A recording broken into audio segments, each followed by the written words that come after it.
ब्रह्म से शिव बाबा पधारे, बोलते ध्वनियों। ब्रह्म से शिव बाबा पधारे, बोलते ध्वनियों। ब्रह्म मुख से मधुर वाणी, बोलते ध्वनियों। ब्रह्म से शिव बाबा पधारे, ओम ओम।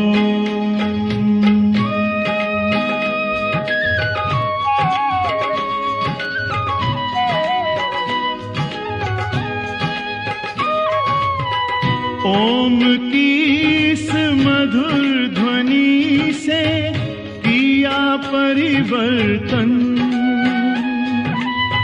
प्रेम शांति सिखा के बदला सभी का जीवन। आदिदेव प्रजापिता श्री बोलते ध्वनियों। ब्रह्मा मुख से मधुर वाणी, बोलते ध्वनियों। ब्रह्म से शिव बाबा पधारे, ओम ओम।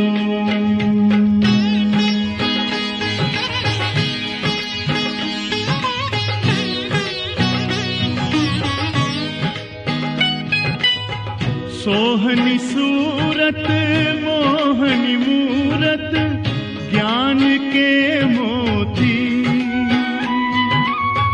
भव्य मुख पर चंद्रमासी, चमकती ज्योति। दिव्य दर्शन दिव्य वाणी, बोलते ध्वनियों। ब्रह्मा मुख से मधुर वाणी, बोलते ध्वनियों। ब्रह्म से शिव बाबा पधारे, ओम ओम।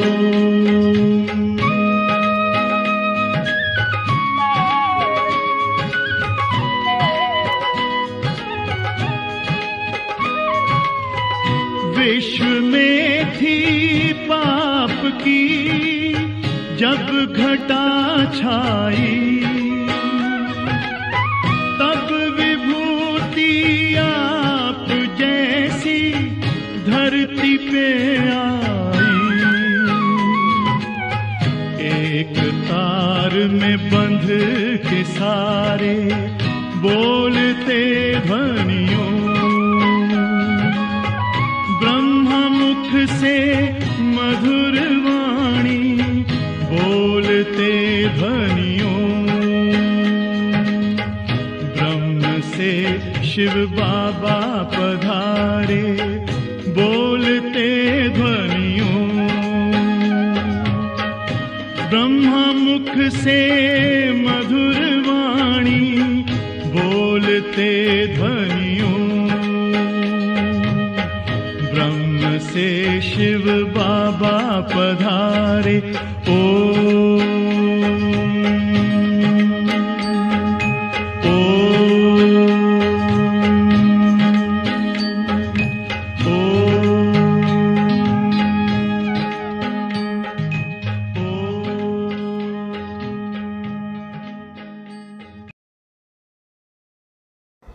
ఓం శాంతి. మధురమైన పిల్లలారా, ఈ పాత ప్రపంచంలో అల్పకాల క్షణభంగుర సుఖముంది. ఇది మీ జతలో రాదు. అవినాశి జ్ఞానరత్నాలు మాత్రమే మీ జతలో వస్తాయి. కాబట్టి అవినాశి సంపాదన జమ చేసుకోండి. ప్రశ్న: తండ్రి నేర్పించే చదువులో మీకు ఏ విద్య నేర్పించరు. భూత విద్య, ఇతరుల సంకల్పాలను తెలుసుకోవటం ఒక భూత విద్య. ఇక్కడ మీకు ఆ విద్య నేర్పించరు. తండ్రి సంకల్పాలను తెలుసుకునేవారు కాదు. వారు సర్వము తెలిసినవారు, అంటే జ్ఞానసాగర్లు. మీకు ఆత్మీక చదువు చదివించేందుకు తండ్రి వస్తారు. ఈ చదువు ద్వారా మీకు 21 జన్మలకు విశ్వరాజ్యాధికారం లభిస్తుంది. ఓం శాంతి. భారతదేశంలోని భారత్వాసీలు ఆత్మ పరమాత్మ చాలా కాలమేరైంది అన్న పాట కూడా పాడుతూ ఉంటారు. ఆత్మల తండ్రి పరంపిత పరమాత్మ మనకి రాజయోగాన్ని నేర్పిస్తున్నారని పిల్లలు మీకు తెలుసు. తమ పరిచయాన్ని ఇవ్వడమే కాక సృష్టి ఆది మధ్యాంతాలను పరిచయం కూడా ఇస్తూ ఉన్నారు. కొంతమంది పక్కా నిశ్చయ బుద్ధి కలవారిగా ఉన్నారు.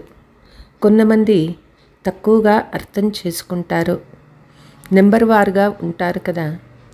జీవాత్మలమైన మనము పరంపిత పరమాత్మ సన్ముఖంలో కూర్చొని ఉన్నాము. పిల్లలు మీకు తెలుసు. ఆత్మ పరమాత్మ చాలా కాలం వేరుగా ఉన్నారని గానం చేస్తారు. మూలవతనంలో ఆత్మలు ఉన్నప్పుడు వేరుగా ఉండే మాటే లేదు. అక్కడికి వచ్చి జీవాత్మలుగా అయినప్పుడు పరమాత్ముడైన తండ్రి నుండి ఆత్మలన్నీ వేరవుతాయి. పరంపిత పరమాత్మ నుండి వేరై ఇక్కడ పాత్రను అభినయించేందుకు ఆత్మలు వస్తాయి. ఇంతకుముందు అర్థం తెలియకుండా అలాగే పాడేవారు ఇప్పుడు తండ్రి కూర్చొని అర్థం చేయిస్తూ ఉన్నారు. పరంపిత పరమాత్మ నుండి వేరై మనం ఇక్కడ పాత్ర అభినయించేందుకు వస్తామని పిల్లలు మీకు తెలుసు. మొట్టమొదట విడిపోయేది మీరే. అందుకే శివబాబా కూడా మొట్టమొదట మిమ్మల్నే కలుస్తారు. మీ కొరకే తండ్రి రావాల్సి వచ్చింది. కల్పక్రితం కూడా ఈ పిల్లల్నే చదివించారు. వారే స్వర్గానికి యజమానులుగా అయ్యారు. ఆ సమయంలో ఏ ఇతర ఖండము లేదు. మనము ఆది సనాతన దేవీ దేవతా ధర్మానికి చెందిన వారమని పిల్లలకి తెలుసు. దానిని దైవీ మతము, దైవీ వంశము అని కూడా అంటారు. ప్రతి ఒక్కరికి వారి వారి మతం ఉంటుంది. ధర్మమే శక్తి అని అంటారు. ధర్మంలో శక్తి ఉంటుంది. లక్ష్మీనారాయణులు ఎంత శక్తి కలిగిన వారని మీకు తెలుసు. భారత్వాసీలకు తమ ధర్మం గురించే తెలియదు. భారతదేశంలో వీరి ధర్మం ఉండేదని ఎవరి బుద్ధిలోనూ లేదు. ఏ ధర్మమో తెలియనందున అధర్మయుక్తంగా అయిపోయారు. మతంలోకి వచ్చినందున మీలో ఎంతో శక్తి ఏర్పడుతుంది. మీరు ఇనుప యుగము పర్వతాన్ని ఎత్తేసి బంగారు యుగంగా తయారు చేస్తారు. భారతదేశాన్ని బంగారు పర్వతంగా చేసేస్తారు. అక్కడ గనుల్లో అపారమైన బంగారం నిండి ఉంటుంది. బంగారు పర్వతాలు ఉంటాయి. అవి మళ్ళీ తెరుచుకుంటాయి. బంగారాన్ని కరిగించి ఇటుకలుగా తయారు చేస్తారు. భవనాలు పెద్ద పెద్ద ఇటుకలతోనే తయారు చేస్తారు కదా. మాయా మశ్చేంద్రుని డ్రామాలో కూడా చూపిస్తారు కదా. అవన్నీ కథలు. వీటన్నిటి సారము బాబా మనకి వినిపిస్తూ ఉన్నారు. ధ్యానంలో బంగారు ఇటుకను చూసినప్పుడు జోలులో వేసుకొని తీసుకువెళ్తామని అనుకుంటారు. ధ్యానం నుండి కిందకు రాగానే ఏమీ కనిపించలేదని డ్రామాలో చెప్తారు. అదేవిధంగా మీది కూడా అవుతుంది. దీనిని దివ్య దృష్టి అని అంటారు. ఇందులో ఏ లాభమూ లేదు. అమితమైన భక్తి కూడా చాలా చేస్తారు. ఆ భక్తమాల వేరు, జ్ఞానమాల వేరు. రుద్రమాల మరియు విష్ణుమాల ఉన్నాయి కదా, వారిది భక్తిమాల. ఇప్పుడు మీరు రాజ్య పదవి కొరకు చదువుతూ ఉన్నారు. ఇప్పుడు మీ బుద్ధి యోగము టీచర్తోనూ రాజ్యంతోనూ జోడింప ఉంది. ఉదాహరణకు కాలేజీలో చదివినప్పుడు బుద్ధి యోగం టీచర్ జతలో ఉంటుంది కదా. బ్యారిస్టర్ స్వయంగా చదివించి తన సమానంగా చేస్తాడు. బాబా తాను స్వయంగా రాజుగా అవ్వడు. ఇక్కడ ఇది ఒక అద్భుతము. మీది ఆత్మీక చదువు, మీ బుద్ధి యోగము శ్రీబాబా జతలో ఉంది. వారినే జ్ఞానసాగర్లు, నాలెడ్జ్ఫుల్ అని అంటారు. సర్వజ్ఞులనగా అందరి మనసుల్లోని విషయాలు కూర్చొని తెలుసుకుంటారని భావించకండి. అక్కడ థాట్ రీడర్లు అని అంటారు. సంకల్పాన్ని చదువువారు వాటిని వినిపిస్తారు. దానిని భూత విద్య అని అంటారు. ఇక్కడ మనుషుల్ని దేవతలుగా చేసేందుకు తండ్రి చదివిస్తారు. మనుషుల నుండి దేవతలుగా మహిమ కూడా ఉంది. ఇప్పుడు మనం బ్రాహ్మణులుగా అయ్యామని, తర్వాత మరుసటి జన్మలో దేవతలుగా అవుతామని మీకు తెలుసు. ఆది సనాతన దేవీ దేవతలను మాత్రమే మహిమ చేస్తారు. శాస్త్రాలలో అయితే అనేక కథలు వ్రాసేశారు. ఇక్కడ తండ్రి కూర్చొని నేరుగా చదివిస్తూ ఉన్నారు. భగవాను వాచ, భగవంతుడు ఒక్కరు మాత్రమే జ్ఞానసాగర్లు, సుఖసాగర్లు, శాంతి సాగర్లు. పిల్లలైన మీకు వారసత్వాన్ని ఇస్తారు. మీరు నేర్చుకునే ఈ చదువు 21 జన్మలకు ఫలం ఇస్తుంది. కనుక మీరు ఎంత బాగా చదవాలి. ఈ ఆత్మీక చదువును నూతన ప్రపంచాన్ని స్థాపన చేసేందుకు తండ్రి ఒక్కసారి మాత్రమే వచ్చి చదివిస్తారు. నూతన ప్రపంచంలో దేవీ దేవతల రాజ్యం ఉండేది. బ్రహ్మ ద్వారా ఆది సనాతన దేవీ దేవతా ధర్మాన్ని స్థాపన చేస్తూ ఉన్నారని తండ్రి చెప్తూ ఉన్నారు. ఈ ధర్మం ఉన్నప్పుడు ఇతర ధర్మాలు ఏవీ లేవు. ఇప్పుడు ఇతర ధర్మాలన్నీ ఉన్నాయి. అందుకే త్రిమూర్తి చిత్రాన్ని చూపించి మీరు బ్రహ్మ ద్వారా ఏక ధర్మాన్ని స్థాపన చేస్తూ ఉన్నారని అర్థం చేయిస్తారు. ఇప్పుడు ఆ ధర్మము లేనే లేదు. నేను నిర్గుణ్ణు, నాలో ఏ గుణం లేదు, మీరు దయ చూపమని పాట కూడా పాడతారు. మాలో ఏ గుణం లేదని అన్నప్పుడు బుద్ధి గాడ్ ఫాదర్ వైపుకు వెళ్తుంది. వారినే దయాసాగర్లని కూడా అంటారు. పిల్లలు దుఃఖాలన్నీ సమాప్తం చేసి 100% సుఖం ఇచ్చేందుకు తండ్రి వస్తారు. ఎంత దయ చూపిస్తారు. తండ్రి వద్దకు వచ్చినందున వారి నుండి సంపూర్ణ సుఖము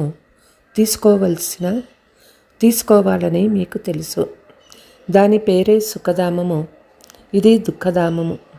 ఈ చక్రాన్ని గురించి మీరు బాగా అర్థం చేసుకోవాలి. శాంతిధామము, సుఖధామాన్ని స్మృతి చేస్తే అంతుమతి సోగతిగా అయిపోతారు. శాంతిధామాన్ని స్మృతి చేస్తే శరీరం వదిలినప్పుడు ఆత్మలు శాంతిధామంలోకి వెళ్ళిపోతాయి. ఒక్క తండ్రి తప్ప వేరే ఎవ్వరూ గుర్తు రాకూడదు. లైన్ చాలా స్పష్టంగా క్లియర్గా ఉండాలి.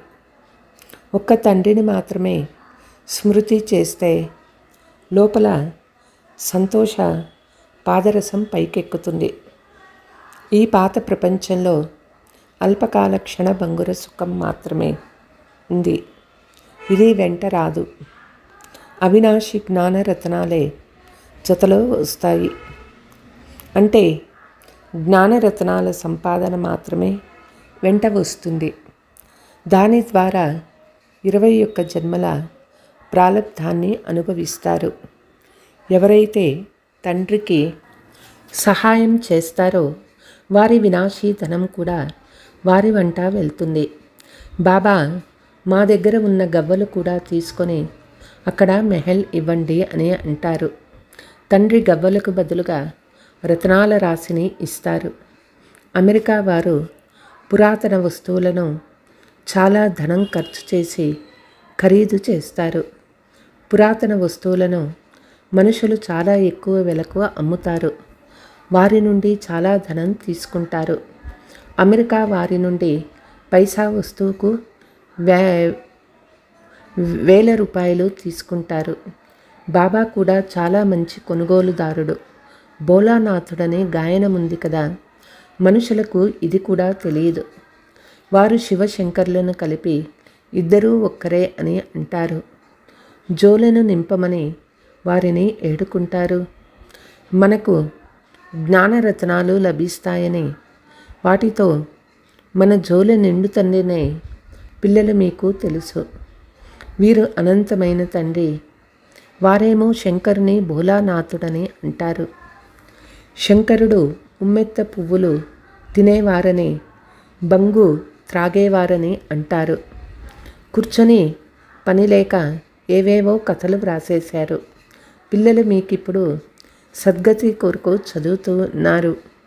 సంపూర్ణ శాంతిలో ఉండేందుకు ఈ చదువు ఉపయోగపడుతుంది. ఈ బల్బులు మొదలైనవి వెలిగించటం, అలంకరించి ఆడంబరం చేయడం, మనుషుల్ని ఆకర్షించి శివ జయంతిని ఇంత వేడుకగా ఎందుకు జరుపుతున్నారు అని అడిగేందుకు మాత్రమే. ఆ శివుడే భారతదేశాన్ని ధనవంతంగా చేస్తాడు కదా. లక్ష్మీనారాయణలను స్వర్గానికి యజమానులుగా ఎవరు చేశారో మీకు తెలుసు. ఈ లక్ష్మీనారాయణులు పూర్వజన్మలో ఎవరిగా ఉండేవారు?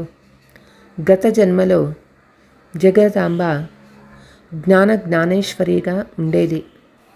ఆమె మళ్ళీ రాజరాజేశ్వరిగా తయారవుతుంది. అయితే ఎవరి పదవి గొప్పది? చూసేందుకు ఈమె స్వర్గానికి అధికారి. జగదాంబ ఎవరికి యజమానిగా ఉండేది? ఆమె వద్దకు ఎందుకు వెళ్తారు? బ్రహ్మకు కూడా 100 భుజాలు, 200 భుజాలు, 1000 భుజాలు ఉన్నట్లు చూపిస్తారు కదా. పిల్లలు పెరిగే కొద్దీ భుజాలు కూడా పెరుగుతూ ఉంటాయి. జగదాంబకు కూడా లక్ష్మి కంటే ఎక్కువ భుజాలు చూపించారు. వారి వద్దకు వెళ్ళి అన్నీ వేడుకుంటారు. పిల్లలు కావాలని, అది కావాలి, ఇది కావాలి అని చాలా ఆశతో జగదాంబ వద్దకు వెళ్తారు. లక్ష్మీ దగ్గరికి ఎప్పుడు ఇన్ని ఆశలతో రారు. ఆమె కేవలం ధనవంతురాలు. జగదాంబ ద్వారా స్వర్గ సామ్రాజ్యమే లభిస్తుంది. జగదాంబ నుండి ఏం కోరాలో కూడా ఎవ్వరికీ తెలియదు. ఇది చదువు కదా. జగదాంబ ఏ చదువు చదివిస్తుంది? రాజ్యోగము. దీనిని బుద్ధి యోగమని అంటారు. మిగిలిన అన్ని వైపుల నుండి మీ బుద్ధి యోగాన్ని తొలగించి ఒక్క తండ్రితోనే జోడింపబడుతుంది.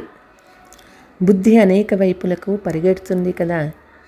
తండ్రి అంటూ ఉన్నారు, బుద్ధి యోగాన్ని నాతో జోడించండి, లేకుంటే వికర్మలు వినాశమవ్వవు. అందుకే బాబా ఫోటో కూడా తీసుకోవద్దు అని అంటారు. ఎందుకంటే ఇది ఇతని శరీరం కదా.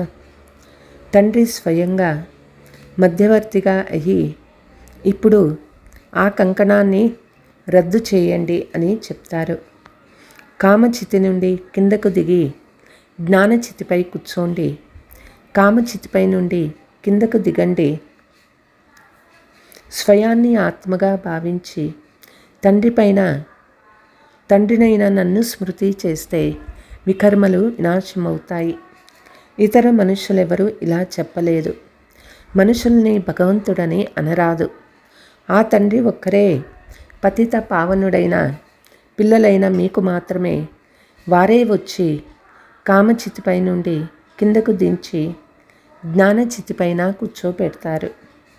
వారు ఆత్మీక తండ్రి.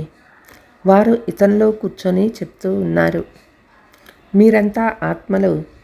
ఇతరులకు కూడా ఇదే అర్థం చేయిస్తూ ఉండండి. తండ్రి అంటూ ఉన్నారు, మన్మనాభవ. మన్మనాభవ అని అంటూనే స్మృతి వచ్చేస్తుంది. ఈ పాత ప్రపంచ వినాశము ఎదుటే నిలబడి ఉంది. ఇది మహాభారత యుద్ధం. తండ్రి అర్థం చేయిస్తూ ఉన్నారు. ఈ యుద్ధము విదేశాలలో కూడా జరుగుతుంది కదా. మరి దీనిని మహాభారత యుద్ధమని ఎందుకు అంటారని అడుగుతారు. ఎందుకంటే ఈ యజ్ఞము భారతదేశంలోనే రచించబడింది. దీని నుండే వినాశజ్వాల ప్రజ్వలింది. మీ కొరకే నూతన ప్రపంచం కావాలి. కాబట్టి మధురమైన పల్లెలో ఈ పాత ప్రపంచం తప్పకుండా వినాశం అవ్వాలి. కనుక ఈ యుద్ధం వేర్లు ఇక్కడ నుండే వెలువడతాయి. ఈ రుద్ర జ్ఞాన యజ్ఞం ద్వారా మహాభారీ యుద్ధము వినాశజ్వాల ప్రజ్వలితం అయింది. భలే శాస్త్రాలలో ఈ విషయాలు వ్రాయబడి ఉన్నాయి. కానీ ఎవరు చెప్పారో వారికి తెలియదు. తండ్రి కొత్త ప్రపంచం కొరకు అర్థం చేయిస్తూ ఉన్నారు. ఇప్పుడు మీరు రాజ్య పదవిని తీసుకుంటారు. మీరే దేవీ దేవతలుగా అవుతారు. మీ రాజ్యంలో ఇతరులెవ్వరూ ఉండరాదు. ఆసురీ ప్రపంచం వినాశం అవుతుంది. నిన్న మనము రాజ్యం చేశామని మీ బుద్ధిలో ఉండాలి. తండ్రి మనకు రాజ్యం ఇచ్చారు. ఆ తర్వాత మళ్ళీ 84 జన్మలు తీసుకుంటూ వచ్చాము. ఇప్పుడు మళ్ళీ తండ్రి వచ్చి ఉన్నారు. పిల్లలు, మీకు ఈ జ్ఞానమంతా ఉంది కదా. ఈ జ్ఞానము ఆ తండ్రి ఇచ్చిందే. దైవీ ధర్మస్థాపన జరిగినప్పుడు మిగిలిన ఆసురీ ప్రపంచమంతా వినాశం అవుతుంది. తండ్రి కూర్చొని బ్రహ్మ ద్వారా ఈ విషయాలన్నీ అర్థం చేయిస్తూ ఉన్నారు.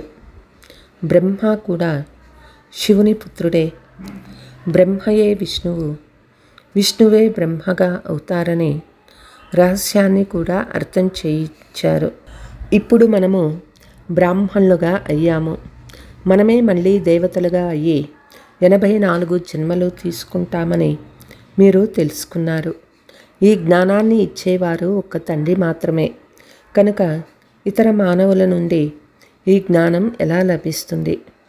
ఇవన్నీ బుద్ధికి సంబంధించిన విషయాలు. మిగిలిన అన్ని వైపుల నుండి బుద్ధిని తొలగించమని తండ్రి చెప్తూ ఉన్నారు. అటు ఇటు భ్రమించి పాడయ్యేది బుద్ధినే. నన్ను స్మృతి చేస్తే వికర్మలు వినాశమవుతాయని తండ్రి చెప్తూ ఉన్నారు. గృహస్థ వ్యవహారము సంభాళించుకోండి. కానీ లక్ష్యం మీ ముందే నిల్చొని ఉంది. మనం చదువుకొని ఇలా అవుతామని మీకు తెలుసు. ఈ చదువు సంగమయుగంలో మాత్రమే ఉంటుంది. ఇప్పుడు మీరు ఇటువైపు లేరు, అటువైపు లేరు. మీరు బయట ఉన్నారు. ఆ తండ్రిని నావికుడని కూడా అంటారు. మా నామను అవలి తీరానికి చేర్చమని పాట కూడా పాడతారు. దీనిపై కథ కూడా తయారైంది. కొంతమంది సాగిపోతారు, కొంతమంది ఆగిపోతారు. తండ్రి చెప్తూ ఉన్నారు, నేను కూర్చొని బ్రహ్మ నోటి ద్వారా వినిపిస్తాను. బ్రహ్మ ఎక్కడ నుండి వచ్చాడు? ప్రజాపిత అంటే ప్రజలకు పిత. ఇక్కడే ఉండాలి కదా. నేను ఇతని దత్తత చేసుకుంటాను. ఇతనికి పేరు పెట్టాను. మీరు కూడా బ్రహ్మముఖ వంశావళి బ్రాహ్మణులు. ఇప్పుడు మీరు కలియుగ అంతంలో ఉన్నారు. మళ్ళీ అదే సత్యయుగము ఆదిలోకి వెళ్తారు. మొట్టమొదట తండ్రి నుండి మీరే వేరై పాత్రను అభినయించేందుకు ఇక్కడికి వచ్చారు. మనలో కూడా అందరూ అని అనరు కదా. పూర్తిగా 84 జన్మలు ఎవరు తీసుకుంటారో అది కూడా తెలిసిపోతుంది. ఈ లక్ష్మీనారాయణులైతే గ్యారంటీగా తీసుకుంటారు కదా. వారినే శ్యామసుందరులని అంటారు. దేవీ దేవతలు సుందరంగా ఉండేవారు. నల్లగా ఉన్నవారే సుందరంగా అయ్యారు.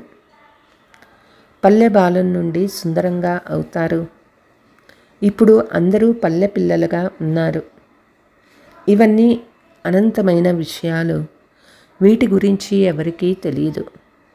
ఎంతో గొప్ప జ్ఞానము మీకు ఇవ్వబడుతుంది. అందరికీ సర్జన్ ఒక్కరే. వీరు అవినాశీ సర్జన్ అయినారు. యోగమును అగ్ని అని అంటారు. ఎందుకంటే యోగము ద్వారానే ఆత్మలోని మలినాలు తొలగిపోతాయి. యోగాగ్ని ద్వారా తమో ప్రధానమైన ఆత్మ సతో ప్రధానంగా అవుతుంది. అగ్ని చల్లారితే మలినాలు తొలగిపోవు. స్మృతిని యోగాగ్ని అని అంటారు. దానివల్లే వికర్మలు నాశమవుతాయి. అందుకే మీకు తండ్రి యోగము చేయమని ఎంతగానో అర్థం చేయిస్తూ ఉంటారు. మీరు ధారణ కూడా చేయాలి కదా. మంచిది. మన్మనాభవ. స్మృతి చేయడంలో అలసిపోరాదు కదా. తండ్రిని స్మృతి చేయాలని కూడా మర్చిపోతారు. ఈ పతులకు పతి జ్ఞానము ద్వారా మిమ్మల్ని ఎంతగా శృంగారిస్తారు. నిరాకార తండ్రి చెప్తూ ఉన్నారు, మిగిలిన అన్నిటి నుండి బుద్ధి యోగాన్ని తొలగించి మీ తండ్రి నన్ను స్మృతి చెయ్యండి. అందరికీ తండ్రి ఒక్కరే. ఇప్పుడు మీరు ఎక్కే కళలో ఉన్నారు. మీ ద్వారా అందరికీ మేలు జరుగుతుందని అంటారు కదా. సర్వులకు మేలు చేసేందుకు తండ్రి వచ్చారు. రావణుడు అందరినీ దుర్గతి పాలు చేస్తాడు. రాముడు అందరినీ సద్గతిలోకి తీసుకువెళ్తారు. अच्छा, मीठे मीठे सिकीलते बच्चों प्रति मात पिता बाप दादा का याद प्यार और गुड मॉर्निंग. रूहानी बाप की रूहानी बच्चों को नमस्ते. हम रूहानी बच्चों की रूहानी मात पिता बाप दादा को याद प्यार गुड मॉर्निंग नमस्ते नमस्ते. ధారణ. తండ్రి స్మృతి ద్వారా అపారమైన సుఖాలను అనుభవించేందుకు బుద్ధి లైను స్పష్టంగా శుద్ధంగా ఉండాలి. స్మృతి అగ్ని రూపాన్ని దాల్చినప్పుడే ఆత్మ సతో ప్రధానంగా అవుతుంది. తండ్రి మనకు గవ్వల బదులు రత్నాలు ఇస్తారు. ఇటువంటి భోలానాథుడైన తండ్రి ద్వారా మీ జోలెను నింపుకోవాలి. శాంతిగా ఉండే ఈ చదువును చదివి సద్గతిని ప్రాప్తి చేసుకోవాలి. వరదానము. మాయా యొక్క బంధనాల నుండి సదా నిర్బంధనులుగా ఉండే యోగయుక్త బంధనముక్త భవ. బంధనముక్తులకు గుర్తు వారు సదా యోగయుక్తంగా ఉంటారు. యోగయుక్త పిల్లలు బాధ్యతలు, బంధనాలు, మాయా యొక్క బంధనాల నుండి ముక్తులుగా ఉంటారు. మానసిక బంధనాలు కూడా ఉండరాదు. లౌకిక బాధ్యతలైతే ఒక ఆట వంటివి. అందుకే ఆదేశానుసారం ఒక ఆట వలె నవ్వుతూ ఆడితే ఎప్పుడూ చిన్న చిన్న విషయాలలో అలసిపోరు. ఒకవేళ వాటిని బంధనాలుగా భావిస్తే విసిగిపోతారు. ఎందుకు ఏమిటి అనే ప్రశ్నలు ఉత్పన్నమవుతాయి. కానీ బాధ్యత తండ్రిది. మీరు నిమిత్తంగా ఉన్నారు. ఈ స్మృతి ద్వారా బంధనముక్తంగా అయితే యోగయుక్తంగా అయిపోతారు. స్లోగన్. చేసి చేయించేవారి స్మృతి ద్వారా భానము మరియు అభిమానము సమాప్తము చేసుకోండి. అచ్చా. ఓం శాంతి.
जा बाबा के अंतर द्वार,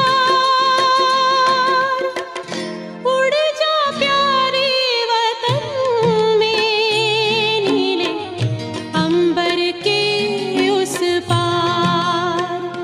पंछी रे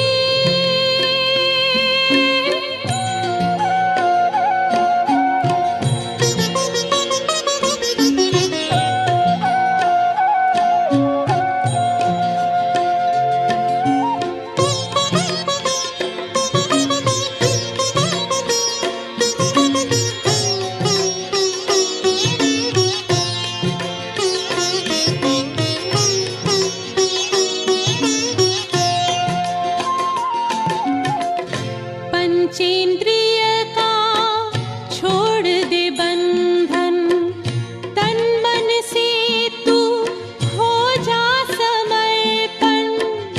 पंचेंद्रिय का छोड़ दे बंधन, तन मन से तू हो जा समर्पण। दिव्य ज्योतिर्मय देह धारण कर, बाबा के पास जा होके मगन। प्रेम की डोर में मोती पिरो के, प्रेम की डोर में मोती पिरो के, कर ले सच्चा श्रृंगार। उड़ जा प्यारे वतन में, नीले अंबर के उस पार, नीले अंबर के उस पार। पंछी रे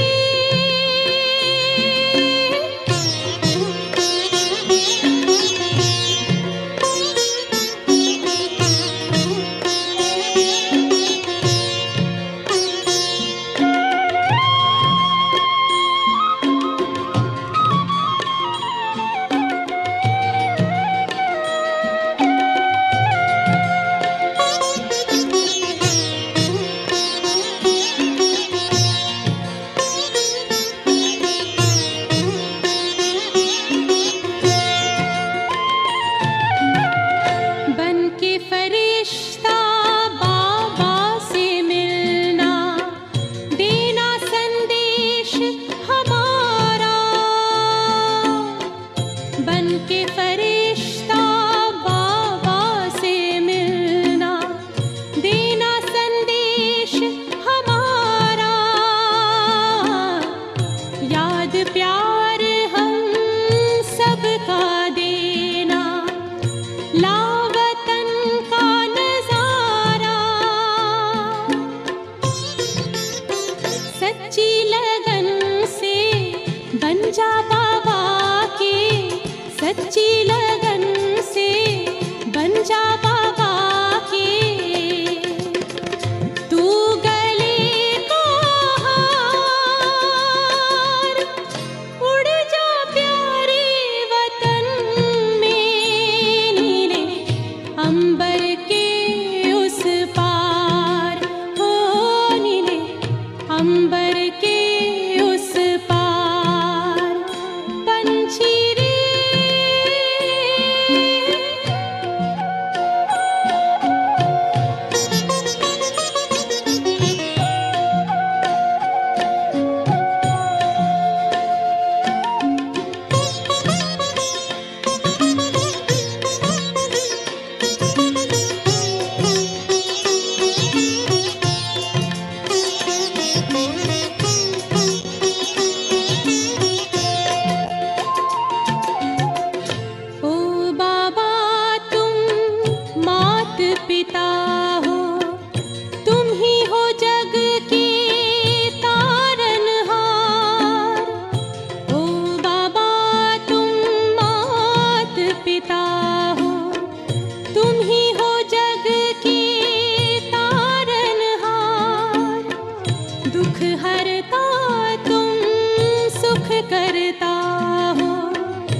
सब बच्चे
तेरी याद का अमृत पीते हैं, तेरी याद का अमृत पीते हैं, तेरी याद में जीते हैं बाबा, तेरी याद में जीते हैं बाबा, तेरी याद का अमृत पीते हैं, तेरी याद का अमृत पीते हैं। रहे याद सदा ही साथ तेरी, रहे याद सदा ही साथ तेरी, बस और न हम कुछ चाहेंगे, बस और न हम कुछ चाहेंगे, तेरी याद का अमृत पीते हैं, तेरी याद का अमृत पीते हैं।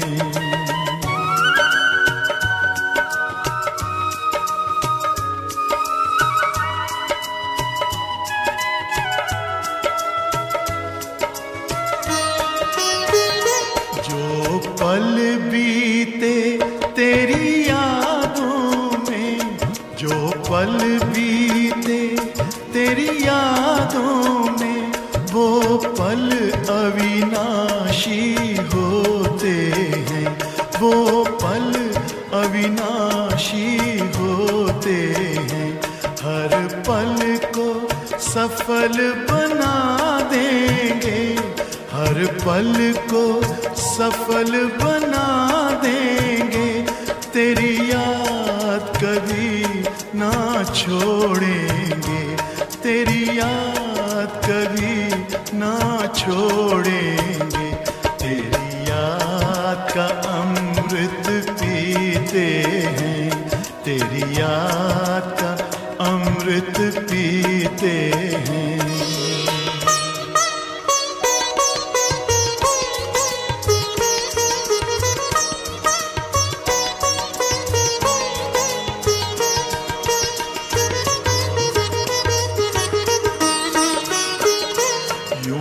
आप रहो संग संग बाबा, यूं ही आप रहो संग संग बाबा, इस दुनिया के सुख पाने क्या, इस दुनिया के सुख पाने क्या, लहराते रहे तेरी यादों में, लहराते रहे तेरी यादों में, उन यादों में खो जाएंगे, उन यादों में खो जाएंगे, तेरी याद का अमृत पीते हैं, तेरी याद का अमृत पीते हैं, तेरी याद में जीते हैं बाबा, तेरी याद में जीते हैं बाबा, तेरी याद का अमृत पीते हैं, तेरी याद का अमृत पीते हैं। रहे याद सदा ही साथ तेरी, रहे याद सदा ही साथ तेरी, बस और न हम कुछ चाहेंगे, बस और न हम कुछ चाहेंगे, तेरी याद का अमृत पीते हैं, तेरी याद का अमृत पीते हैं, तेरी याद का अमृत पीते हैं, तेरी याद का अमृत पीते हैं।